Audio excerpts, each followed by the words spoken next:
Webbers Falls is a town in southeastern Muskogee County, Oklahoma, United States. The population was 616 at the 2010 census, a decline of 14.9% from 724 at the 2000 census. The name comes from a 7-foot falls in the Arkansas River named in honor of Walter Weber, a Cherokee chief who established a trading post here before 1818.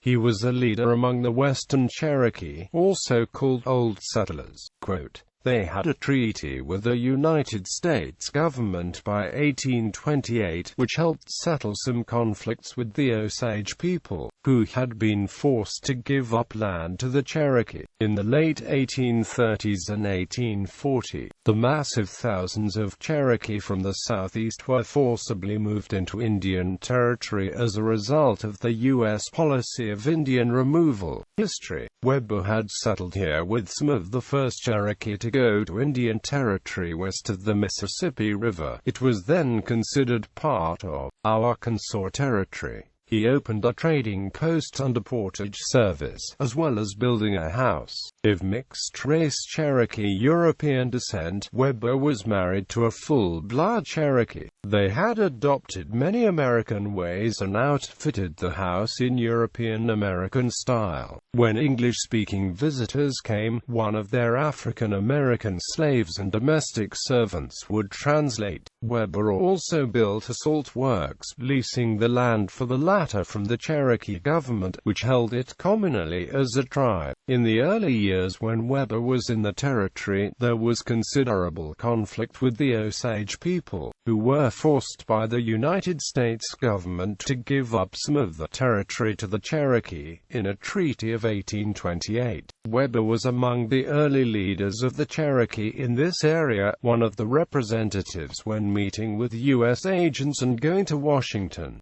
D.C. for meetings. The Western Cherokee resisted sharing the territory with immigrants to be resettled from the southeast, as the U.S. government proposed in 1834.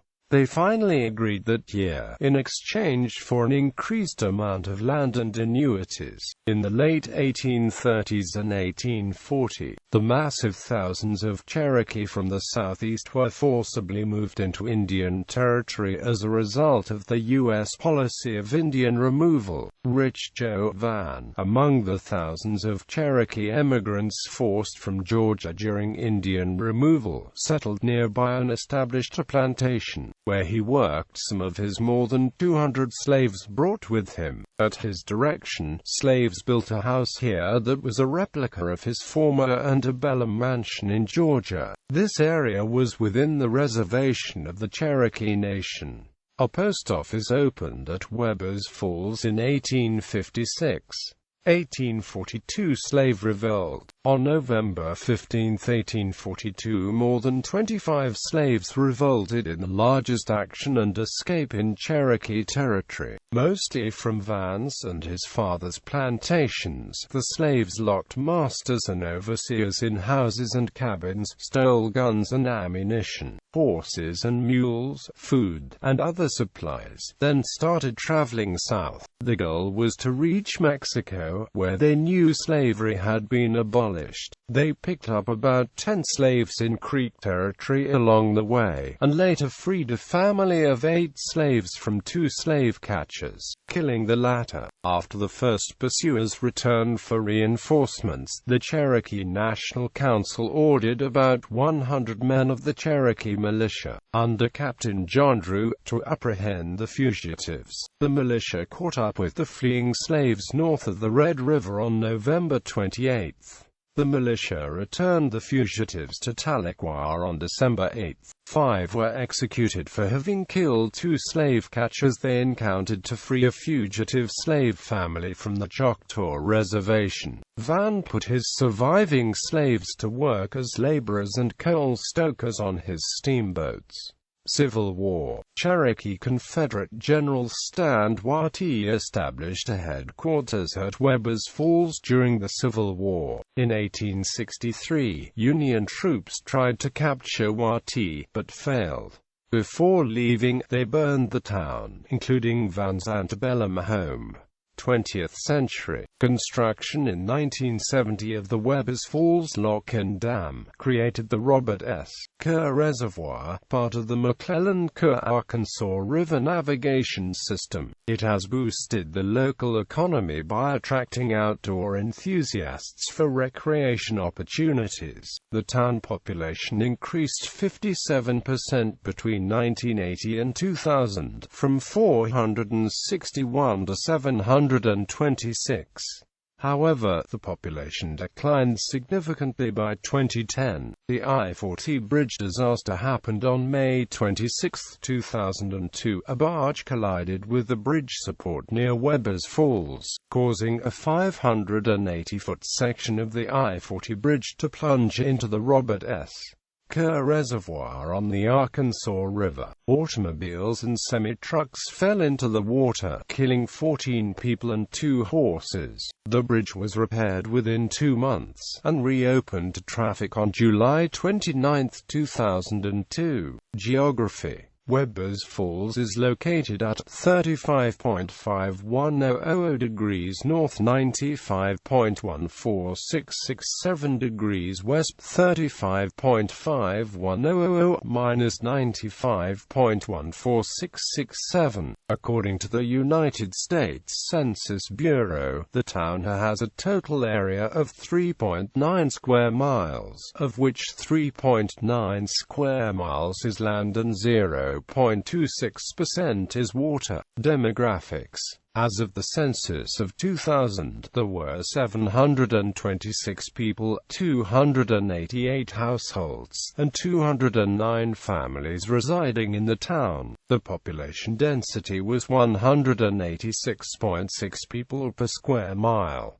There were 364 housing units at an average density of 93.6 per square mile. The racial makeup of the town was 69.56% white, 0.28% African American, 24.79% Native American, 1.38% from other races, and 3.99% from 2 or more races. Hispanic or Latino of any race were 2.48% of the population. There were 288 households, out of which 33.0% had children under the age of 18 living with them. 53.5% were married couples living together. 15.3% had a female householder with no husband present, and 27.4% were non-families. 24.0% of all households were made up of individuals, and 10.1% had someone living alone who was 65 years of age or older. The average household size was 2.52 and the average family size was 2.89. In the town, the population was spread out with 28.2% under the age of 18, 9.0% from 18 to 24, 24.5% from 25 to 44, 21.9% from 45 to 64, and 16.4% who were 65 years of age or older. The median age was 37 years.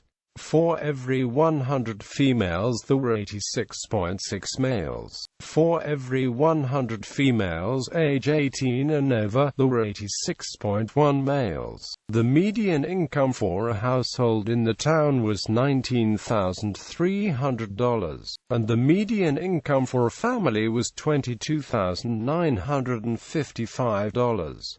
Males had a median income of $22,813 versus $17,031 for females. The per capita income for the town was $10,684. About 22.0% of families and 26.2% of the population were below the poverty line, including 40.9% of those under age 18 and 14.9% of those age 65 or over.